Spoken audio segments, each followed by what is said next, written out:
हाँ तो हेलो बच्चों, आज का जो मेरा लेक्चर स्टार्ट होने वाला है उसमें हम लोग सॉल्व करने वाले हैं नीट के मेरे पीवाईक्यूज के क्वेश्चंस हैं। और मेरा जो आज का मैं जो लेक्चर स्टार्ट करूंगा मेरे पास जीओसी का है, जनरल ऑर्गेनिक केमिस्ट्री, मतलब सिंपल ऑर्गेनिक केमिस्ट्री के जो क्वेश्चन मेरे पीवाईक्यूज में आए हैं उनको हम लोग यहाँ डिस्कस करने वाले हैं। ठीक है, मैं क्वेश्चन समझाऊंगा, कुछ में मैं ऑप्शन लिखूंगा, कुछ में मैं ऑप्शन नहीं लिखूंगा। मतलब कुछ ऐसे हैं जो सीधे सॉल्व करके आंसर निकल आता है और कुछ के तो मेरे को ऑप्शन लिखने पड़ेंगे। ठीक है ना, ये मेरे पास हो सकता है कि जीओसी के जितने भी मेरे पीवाईक्यूज हैं 2 या मैक्सिमम 3 लेक्चर्स में मेरे कंप्लीट हो जाएंगे। तो अगर आप डेली लेक्चर देखते हैं तो आपका कहीं ना कहीं जितने पीवाईक्यूज में डाउट्स वगैरह वो सब क्लियर हो जाएंगे। ठीक है, अब पहला क्वेश्चन क्या लिखा है, ये क्वेश्चन मेरे पास 2018 नीट में पूछा गया था। ठीक है, 2018 में मेरे पास ये क्वेश्चन आ चुका है। ठीक है, अब लिखा है the order of hybridization of sp2 sp2 sp मतलब ये जो 4 मॉलिक्यूल्स हैं मेरे को बताना है कि इसमें sp2 sp2 sp का मेरे पास ऑर्डर बताना है। तो देखो भाई सीरीज बात है, sp2 का मतलब होता है जहां पर डबल बॉन्ड बना होता है वो sp2 का होता है, और sp का मतलब होता है जहां पर क्या बना होता है, ट्रिपल बॉन्ड। मतलब जो सीक्वेंस है पहले 2 कार्बन ऐसे हों जहां पर डबल बॉन्ड टच हो रहा हो और जो बाद के 2 कार्बन हो वहां पर क्या टच हो रहा हो, ट्रिपल बॉन्ड। तो देखो भाई मेरे पास जो पहला ऑप्शन है यहाँ तो ट्रिपल हो गया तो भाई sp हो गया, तो ये ऑप्शन बेकार हो गया। बी ऑप्शन में आ जाओ, देखो भाई इन दोनों कार्बन पे डबल टच हो रहा है, अगर इन 2 कार्बन पे डबल टच हो रहा है मतलब यहाँ का भी मेरे पास sp2 है और यहाँ का भी मेरे पास sp2 है। ठीक है, और देखो इन दोनों कार्बन पे मेरा ट्रिपल टच हो रहा है, मतलब इस वाले कार्बन का भी मेरा sp है, इस वाले कार्बन का भी मेरा sp है। सिंपल सी बात है, अगर किसी कार्बन पे डबल बॉन्ड टच होता है, अगर किसी कार्बन पे डबल बॉन्ड टच होता है तो वो इसका हाइब्रिडेशन क्या होता है, sp2, और अगर किसी पे ट्रिपल टच होता है तो उसका sp। अगर किसी कार्बन पे सब बॉन्ड सिंगल बॉन्ड बने हैं तो वो sp3 का है। मैं एक्सप्लेन करता जाऊंगा, आप वीडियो पॉज करके इसको आप नोट करते जाइए। ठीक है भाई, देखो भाई मेरा सेकंड क्वेश्चन मेरे पास क्या है, लिखा है the number of sigma bond and pi bond in pent 2 in 4 ion. देखो भाई इसमें चूंकि ऑप्शन की आवश्यकता नहीं थी तो मैंने सिंपल सा ऑप्शन नहीं लिखे हैं। मेरे को एक मॉलिक्यूल दे रखा है, ये भाई 2019 में आया, मैं लिख देता हूँ ये जो आया है मेरे पास 2019 नीट में क्वेश्चन पूछा गया है। मोस्टली मैं लेटेस्ट क्वेश्चन जो हैं उनके पीवाईक्यूज ही सॉल्व करवाने वाला हूँ। ठीक है, जो आजकल 3-4 साल या 4 साल 5 साल के जो भी हैं उनके हैं। ठीक है, अब मैं पहले क्या करूंगा, अपना पेंट 2 इन 4 आयन का स्ट्रक्चर ड्रा कर लूंगा। भाई पेंट का मतलब क्या होता है भैया, पेंट का मतलब होता है 5 कार्बन है स्ट्रक्चर में। कितने कार्बन है, 5, और सेकंड नंबर पे इन लगाना है तो आप चाहे सेकंड इधर से मान ले चाहे इधर से मान लें। इधर से मानेंगे तो ये सेकंड में मैंने इन लगा दिया। ठीक है, और 4 पे आइन, तो ये मेरा फर्स्ट है, ये मेरे पास सेकंड है, ये थर्ड है, ये फोर का मतलब यहाँ पे मैं ट्रिपल लगा दूंगा तो 4 पे आइन हो गया। अब मेरे को सिग्मा पाई गिनने हैं तो भाई जहां पर कार्बन की वैलेंसी 4 नहीं, मैं पूरी कर लेता हूं। तो यहाँ पर एक बॉन्ड बनेगा, भाई यहाँ देखो 4 हो गए, यहाँ एक भी ना बनाना। यहाँ पर 3 बॉन्ड बने, एक H लगेगा, यहाँ पर एक H लगेगा और यहाँ पर 3 मेरे H लगेंगे। अब मैं इसमें सिग्मा बॉन्ड गिनता हूँ। सिंगल बॉन्ड का मतलब सिग्मा होता है, डबल का मतलब 1 सिग्मा 1 पाई होता है, ट्रिपल का मतलब 1 सिग्मा और 2 पाई होता है। मैं गिनना चालू करता हूँ भैया, 1 sigma, 2 sigma, 3 sigma, 4 sigma, 5 sigma, 6 sigma, 7, 8, 9, 10। इसमें मेरे कितने सिग्मा बॉन्ड है, 10। ये ट्रिपल बॉन्ड है मतलब 2 पाई बॉन्ड यहाँ पर होंगे मेरे बाबू और 1 पाई बॉन्ड मेरे पास यहाँ पर होगा। तो ओवरऑल आप देखें तो इस पूरे स्ट्रक्चर में कितने पाई बॉन्ड है, 3 पाई बॉन्ड हैं। तो इस पूरे स्ट्रक्चर में मेरे पास आप देख सकते हैं 10 सिग्मा और 3 पाई बॉन्ड। तो जो आपके ऑप्शन में 10 सिग्मा 3 पाई लिखा होगा वहां पे आप टिक कर देंगे। आप इसको नोट करते जाएं। मेरा नेक्स्ट क्वेश्चन क्या है, देखो भाई नेक्स्ट में दे रखा है भाई इस वाले स्ट्रक्चर में आपको नंबर ऑफ पाई बॉन्ड छांटने। ठीक है ना, मतलब आपको एक स्ट्रक्चर दिया, बिल्कुल सिंपल से क्वेश्चंस आ रहे हैं। आप देखिए जीओसी वाले में बिल्कुल सिंपल सा आ रहा है, लॉजिक है बिल्कुल जरा सा कि भाई आपको पाई बॉन्ड छांटने। तो पाई बॉन्ड का मतलब क्या है, जहाँ पे डबल या ट्रिपल बॉन्ड होगा वहां पे, अगर डबल होगा तो 1 पाई बॉन्ड होगा और अगर ट्रिपल होगा तो वहाँ 2 पाई बॉन्ड होंगे। ठीक है भाई, तो देखो भाई स्ट्रक्चर में 1 पाई बॉन्ड मेरे को यहाँ दिख रहा है भाई, और एक डबल ये बना है तो 1 पाई बॉन्ड यहाँ दिख रहा है, 2 पाई बॉन्ड हो गए। एक डबल यहाँ बना है तो 1 पाई बॉन्ड यहाँ हो गया, एक डबल यहाँ बना तो 1 पाई बॉन्ड। ओवरऑल पूरे स्ट्रक्चर में साफ साफ दिख रहा है मेरे पास कितने पाई बॉन्ड है, आपके पूरे स्ट्रक्चर में 4 पाई बॉन्ड है। जहां पर डबल बॉन्ड होगा, जहां डबल बॉन्ड होगा वहां पर 1 पाई बॉन्ड होगा, जहां पर ट्रिपल बॉन्ड होगा वहां पे कितने पाई बॉन्ड होंगे, 2। तो आप इसको नोट कर लीजिए, ओवरऑल पूरे स्ट्रक्चर में 4 पाई बॉन्ड है। अब मेरा फोर्थ क्वेश्चन क्या है, भाई आपके पास 3 ये स्ट्रक्चर दे रखे हैं और पूछ रहा है इनमें से कौन कौन सा टॉटोमेरिज्म शो करेगा। एक ऑप्शन में लिखा है फर्स्ट सेकंड थर्ड तीनों है, एक में लिखा है सेकंड थर्ड, एक में लिखा है थर्ड ओनली। इस तरह से आपके ऑप्शंस हैं। ठीक है ना, मतलब क्वेश्चन ये बताना है कि कहाँ कहाँ पे मेरे पास टॉटोमेरिज्म शो होगा। तो भाई कीटोनॉल चलता है यहाँ पर, तो C डबल बॉन्ड O के बगल में अगर अल्फा कार्बन है और इस पर बेटा मेरे पास H लगा है। ठीक है ना, अगर C डबल बॉन्ड O के बगल में अल्फा कार्बन, इस पर अगर H लगा हुआ है तो ये H यहाँ से यहाँ शिफ्ट हो जाएगा और यहाँ पर इसका जो बनेगा इनॉलिक फॉर्म बन जाएगा, तो मैं बोलूँगा हाँ भाई टॉटोमेरिज्म हो जाता है। मगर टॉटोमेरिज्म जरा थोड़ा सावधानी पूर्वक करिएगा, क्योंकि है क्या, मेरे पास कुछ स्ट्रक्चर ऐसे होते हैं, मेरे पास कुछ स्ट्रक्चर ऐसे हैं जहाँ का H नहीं निकलता नहीं, मतलब वहाँ पे ऐसा क्या है कि अगर मेरे पास कोई बाईसाइक्लिक कंपाउंड है, आपने देखा होगा कि जब टॉटोमेरिज्म हुई तो उस जगह पे मेरे पास डबल बॉन्ड आ गया, ठीक है ना। तो देखो ये मेरे पास एक बाईसाइक्लिक कंपाउंड है, तो बाईसाइक्लिक कंपाउंड में ये ब्रीजिंग कार्बन होते हैं। ये क्या होते हैं? Bridging carbon. तो ब्रीजिंग कार्बन पे आप ध्यान रखिएगा कि इन पे कभी डबल बॉन्ड नहीं बनता, मतलब इन पे कभी क्या नहीं बनता है, डबल बॉन्ड नहीं बनता है। मतलब आप सोचे कि हम यहाँ से H निकाल करके आप यहाँ डबल बना करके इसका इनॉल बना देंगे तो नहीं बना पाएंगे। मतलब ब्रीजिंग कार्बन पे आपके जो हाइड्रोजन हैं भी अगर, तो वो नहीं निकलते हैं। तो देखो भाई मेरे पास पहला जो स्ट्रक्चर दे रखा है उसमें आप देखिए इस जगह से ऐसे बना हुआ है, यहाँ डबल बॉन्ड कीटोन बना हुआ है, तो इसका अल्फा कार्बन ये हुआ और इसका अल्फा कार्बन ये हुआ, तो यहाँ का भी H नहीं निकलना है और यहाँ का भी। भाई अल्फा H तो दो हैं, इसमें अल्फा H तो 2 है, मगर अगर आपने इस अल्फा H से यहाँ डबल बनाया तो ब्रीजिंग पोजीशन पे आपका डबल बन जाएगा, जो कि आपका ब्रेडिट रूल के अकॉर्डिंग फॉलो नहीं करता है। ब्रेडिट रूल ये कहता है कि ब्रीजिंग कार्बन पे कभी भी डबल नहीं बनता, ठीक है। अब आप देखिए इस वाले स्ट्रक्चर में आइए, देखो ये कीटोन इसने यहाँ दिया है, तो भाई बेटा इसके इधर तो बगल में H ही नहीं है, और बगल वाले में जहाँ H है, बगल वाले में जहाँ H वो ब्रीजिंग कार्बन है, तो इस जगह पे भी आपका H यहाँ से है मगर निकल नहीं पाएगा, और बगल में H है नहीं। तो लास्ट स्ट्रक्चर में आ जाओ, देखो ये कीटोन तो दे रखा है भाई, इधर H है और इधर भी 2 H है, मगर देखो ये जो कार्बन है ये ब्रीजिंग कार्बन तो है नहीं, ये साइड का कार्बन है, तो बेटा इसका H निकल के ये टॉटोमराइज हो जाएगा। तो ये मेरा स्ट्रक्चर थर्ड है ना, मेरा जो स्ट्रक्चर थर्ड है ना वो मेरा टॉटोमेरिज्म शो कर देगा फर्स्ट में और सेकंड में तो कीटोन एक किनारे आया, मगर इधर अगर एक भी H गिवन कर देता तो वहाँ टॉटोमेरिज्म लग जाता। मगर अभी जो है वो यहाँ का H है मगर यहाँ से H निकलेगा नहीं, क्योंकि ब्रीजेड पोजीशन पे डबल बॉन्ड बनाना पॉसिबल नहीं है, और बगल में जहाँ बन सकता था वहाँ पे उसने फेनिल घुसड़ दिया है, तो यहाँ से भी नहीं बन पाएगा। तो फाइनली जो स्ट्रक्चर थर्ड है ना मेरे भैया, वो मेरे पास टॉटोमेरिज्म शो करेगा। नोट करते जाइए फटाफट।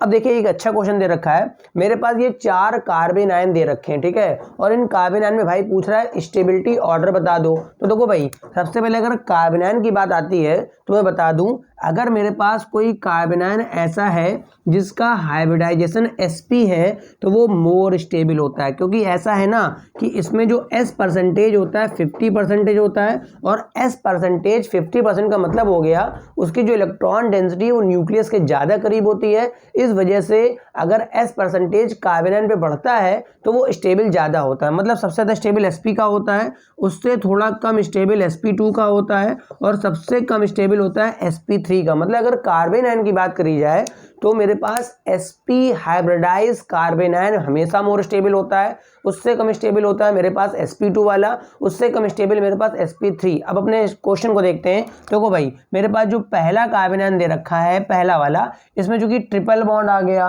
तो ट्रिपल बॉन्ड आ जाने की वजह से इसका जो हाइब्रिडाइजेशन है वो बेटा वो क्या है sp है। अब देखो भाई यानी मोर स्टेबल तो ये दिख रहा है, ठीक है। अच्छा बेंजीन का दे रखा है, तो बेंजीन वाले का तो बेटा sp2 हो जाएगा, और ये देखो डबल दिख रहा है तो इसका भी बेटा sp2 हो जाएगा, और देखो यहाँ पे सब सिंगल दिख रहे हैं तो इसका बेटा मेरे पास हो जाएगा sp3। ये तो कन्फर्म है कि मेरे इन चारों में सबसे ज़्यादा स्टेबल मेरे पास फर्स्ट वाला है और सबसे कम स्टेबल मेरे पास फोर्थ वाला है। ये बात तो क्लियर कट समझ में आ रही होगी, क्योंकि मेरे पास जो फर्स्ट वाला है वो sp हाइब्रिडाइज है और जो मेरे पास फोर्थ वाला है वो sp3 हाइब्रिडाइज है। लड़ाई किसके बीच हो रही है? लड़ाई हो रही है sp2 और sp2 के बीच, क्योंकि ये बेंजीन का मेरे पास sp2 है, वो ओपन चेन का sp2 है। भाई दोनों कार्बन आयन sp2 के हैं, तो अब ये देखना पड़ेगा इन दोनों में से ज़्यादा स्टेबल कौन सा। देखो सीरियस बात है, जब कार्बन आयन दोनों sp2 के हैं तो बेंजीन के पास थोड़ा सा एरोमेटिक कैरेक्टर भी होगा, मतलब बेंजीन के पास यहाँ पे थोड़ा सा रेजोनेंस स्टेबलाइजेशन होगा, इस वजह से यहाँ पर इसकी जो स्टेबिलिटी है वो इस थर्ड वाले से थोड़ी ज़्यादा हो जाएगी। तो फर्स्ट के बाद आपका नंबर आएगा सेकंड, और सेकंड के बाद मेरे पास आ जाएगा थर्ड। कोई कहे सर एरोमेटिक वाला सबसे नंबर 1 पे होना चाहिए, नहीं, वो एग्जैक्ट एरोमेटिक नहीं है क्योंकि एक आयन है। अगर यहाँ बेंजीन लिखा होता तो वो बात अलग की होती। फिलहाल कार्बन आयन है तो कार्बन आयन पहले sp वाला चलेगा, उसके बाद बेंजीन का sp2 वाला, फिर ओपन चेन का sp2 वाला, उसके बाद मेरे पास sp3 इस क्वेश्चन के अकॉर्डिंग। ठीक है, आप इस ऑर्डर को नोट कर लीजिए स्टेबिलिटी, और ये डिक्रीजिंग ऑर्डर ऑफ स्टेबिलिटी मैंने नोट कर रखा है। अब देखो नेक्स्ट, ये बहुत अच्छा क्वेश्चन है और इस तरह के क्वेश्चंस बच्चे बहुत गलत करते हैं। देखो है क्या मेरे पास 4 कार्बोकैटायन दे रखे हैं और सब में उसने NO2 ग्रुप, एक हाईली इलेक्ट्रॉन विड्राइंग ग्रुप लगा रखा है। ठीक है, और पूछ रहा बता दो भैया इसमें से सबसे ज्यादा स्टेबल कार्बोकैटायन कौन सा है। ठीक है, अगर आपको पता नहीं तो मैं बता दूं, अगर किसी कार्बन के प्लस के बगल में अगर NO2 ग्रुप लग जाता है तो देखो सीधी सी बात है, एक तो ये पहले से ही प्लस चार्ज है, पहले से इलेक्ट्रॉन की कमी है, पहले से ही परेशान है ये। ठीक है, और NO2 इलेक्ट्रॉन विड्रा कर लेगा, NO2 इलेक्ट्रॉन विड्रा करेगा तो इसका पॉजिटिव चार्ज क्या होगा, और बढ़ जाएगा। अगर आपको नहीं पता है तो मैं बता दूं, अगर कहीं चार्ज इंक्रीज करता है ना, अगर कहीं पर भी मेरा चार्ज इंक्रीज करता है ना, तो बेटा उसकी जो स्टेबिलिटी है वो बेटा डिक्रीज कर जाती है। ठीक है, अगर कहीं चार्ज बढ़ता है तो अगर इस प्लस के बगल में कोई इलेक्ट्रॉन विड्राइंग, अगर इलेक्ट्रॉन डोनेटिंग लगा होता तो इस प्लस चार्ज को थोड़ा सा इलेक्ट्रॉन दे करके उसकी कमी को पूरा करता।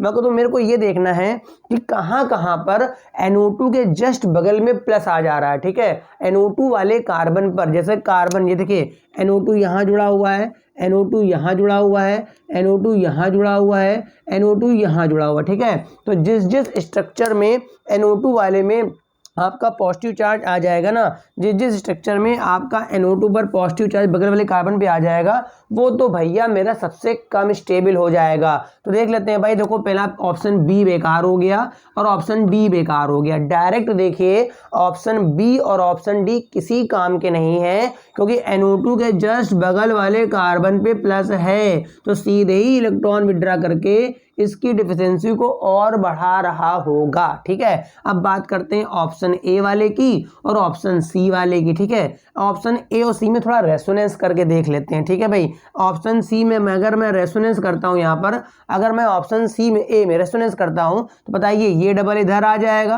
बताइए जब ये डबल इधर आएगा तो इसका जो नेक्स्ट फॉर्म बनेगा वो देखिए क्या होगा, ये डबल ऐसे रहेगा, यहाँ एक नया डबल आएगा, प्लस हट जाएगा, वाई ये रहा, एच ये रहा, और जहाँ से डबल खिसका था ना वहाँ पे चार्ज आ गया पॉजिटिव। ये ले भैया, ये फिर से मेरे पास NO2 के बगल में प्लस आ गया, खून पीने के लिए, इलेक्ट्रॉन खींचने के लिए। ठीक है, तो ये भी अनस्टेबल हो गया। एक बार फिर भी और ऑप्शन सी वाला चेक कर लेते हैं। अगर मैं ऑप्शन सी वाले में चेक करूं, अगर मैं इसको रेसोनेंस करता भी हूं, देखो यहाँ पर sp3 है, जहाँ sp3 वहाँ रेसोनेंस नहीं होता मालूम है, तो देखो ये क्या होगा, इससे इधर डबल बनाएगा, ये इधर डबल बनाएगा, तो फाइनली इसका जो बनेगा स्ट्रक्चर वो क्या बनेगा, देखिए यहाँ डबल आया, यहाँ डबल आया और इस जगह पॉजिटिव आएगा। आप देखिए जिस सेंटर पे NO2 है, जिस सेंटर पे NO2 है, रेसोनेंस करने के बाद भी वहां पर पॉजिटिव नहीं है, उसके बगल में पॉजिटिव आ रहा है। मगर जो ऑप्शन बी था, ऑप्शन डी था और ऑप्शन ए में रेसोनेंस करने के बाद NO2 वाले कार्बन पर ही पॉजिटिव आ गया। इस वजह से ऑप्शन ए स्टेबल नहीं, ऑप्शन बी स्टेबल नहीं, ऑप्शन डी स्टेबल नहीं, जबकि ऑप्शन सी मेरा जो होगा इन सभी में मोस्ट स्टेबल होगा। फटाफट इसको आप बना लीजिए फटाक से। अब देखो ये क्वेश्चन कितना अच्छा पूछा गया, उसने भाई 4 कार्बोकैटायन दे रखे हैं और बताना है मेरे भैया इनमें से मोर स्टेबल कार्बोकैटायन कौन सा है। तो मैं बता दूं, अगर आपके पास हाइड्रोकार्बन का कोई कार्बोकैटायन होता है तो आप उसमें हमेशा हाइपर कॉन्जुगेशन के थ्रू चेक करेंगे। मतलब जिस कार्बोकैटायन के बगल में जितने ज़्यादा अल्फा H होंगे, ठीक है ना मेरे भैया, जिस कार्बोकैटायन के बगल में जितने ज़्यादा अल्फा H होंगे उसके उतने ही ज़्यादा हाइपर कॉन्जुगेशन बनेंगे और वो कार्बोकैटायन उतना ही ज़्यादा मेरे भाई स्टेबल होगा। तो भाई चेक कर लेते हैं। भाई देखो मेरे पास जो पहला कार्बोकैटायन है इसके बगल में ये अल्फा कार्बन है और इस अल्फा कार्बन पे 3 अल्फा H है। ठीक है, 3 अल्फा H दिख रहे हैं भाई, बगल वाले कार्बन तो है मगर यहाँ पे तीनों मेथिल हो गए। तीनों मेथिल हो जाने की वजह से यहाँ पे तो अल्फा H गायब हो गए, तो ओवरऑल इसमें 3 अल्फा H हैं। ठीक है, अब जरा इस वाले की बात करें तो देखो भाई ये तो मेन कार्बन हो गया, ये मेरे पास 2 अल्फा H और ये मेरे पास 2 अल्फा एच। तो ओवरऑल इस वाले में कितने अल्फा एच हैं? 4 अल्फा एच हैं। बताओ सही है। अब मैं इस वाले की बात करता हूँ, ये तो मेन कार्बोकेटाइन का कार्बन, ये 2 अल्फा एच और ये 3 अल्फा एच। मेरे बाबू यहाँ पे 5 अल्फा एच आ रहे हैं, ठीक है, तो 5 अल्फा एच चल रहा है, ठीक है ना मेरे भैया। अब यहाँ देखो ये मेन कार्बोकेटाइन, इसके बगल में केवल 2 ही अल्फा एच है, तो इसमें 2 अल्फा है। तो भाई आप देखिए जो मेरे पास स्ट्रक्चर थर्ड है, मेरे पास ऑप्शन सी है, इसमें भाई मेरे 5 अल्फा एच हैं। तो 5 जगह से ये करेगा हाइपर कॉन्जुगेशन। इस वजह से ये जो C option is the more stable carbocation. Note करते हैं यही फटाक से। अब ये देख लो भाई कितना सरल सा क्वेश्चन आ गया है। उसने मेरे को बेंजिल कार्बोनियम आयन दे दिया, ठीक है, उसने मेरे को क्या दे दिया? बेंजिल कार्बोनियम आयन, और कह रहा भाई इसका हाइब्रिडाइजेशन बता दो। यहाँ जो कार्बोनियम आयन है इसका बता दो हाइब्रिडाइजेशन। भाई स्ट्रक्चर ड्रा कर ले। सी पे इधर की तरफ बेंजीन आ गई, इधर बेंजीन हो गई, एक एच इधर चला गया, एक एच इधर चला गया, ये पॉजिटिव चार्ज। भैया मेरा सिग्मा गिन डालो, इसमें 3 सिग्मा बॉन्ड आ गए। 3 सिग्मा का मतलब यहाँ पर जो हाइब्रिडाइजेशन वो क्या हो गया? sp2 हो गया, ठीक है। तो कितना इजी क्वेश्चन 2013 में ये आया कि भाई इसका जो हाइब्रिडेशन वो क्या आ रहा है मेरे पास? sp2 बनाते जाइए फटाफट। अब ये देख लो क्या पूछा गया। मेरे को क्वेश्चन एक दे रखा है कि भाई मेरे पास टर्सरी ब्यूटिल कार्बोकेटाइन, जो मेरे पास टर्सरी ब्यूटिल कार्बोकेटाइन है, ये बताना है ज़्यादा स्टेबल तो होता है in compare to secondary butyl carbocation, और किस वजह से होता है ये पूछ रहा है, ठीक है। तो भाई पहले मैं स्ट्रक्चर ड्रा कर लेता हूँ। मेरे पास टर्सरी ब्यूटिल है और कार्बोकेटाइन है, ठीक है। एक कार्बन जो 3rd डिग्री का है, तो कार्बन पे मैंने 3 मेथिल बना लिए, ब्यूटिल भी बनाना है, तो टोटल कार्बन 4। तो ये मेरे पास टर्सरी ब्यूटिल कार्बोकेटाइन का स्ट्रक्चर ड्रा हो गया। और जो अगला है मेरे पास वो सेकेंडरी ब्यूटिल कार्बोकेटाइन है, मतलब कुल मिला के 4 कार्बन बनाने हैं और 2 डिग्री वाले में प्लस रखना है, मतलब यहाँ मैंने प्लस कर दिया, आप चाहें तो प्लस यहाँ भी कर सकते हैं, ठीक है। तो ये मेरे पास हो गया CH3, ये मेरे पास हो गया CH2, CH होगा, और ये मेरे पास CH2, ये CH3। आप सीधी सी बात देखिए, यहाँ पर कितनी बार मैंने बताया कि अगर आपको कार्बोकेटाइन की स्टेबिलिटी देखनी है तो मोस्टली आप किसको प्रेफरेंस देंगे? हाइपर कॉन्जुगेशन को ही देंगे। हाँ, अगर रेजोनेंस इफेक्ट कहीं लग रहा हो लोन पेयर वगैरह का,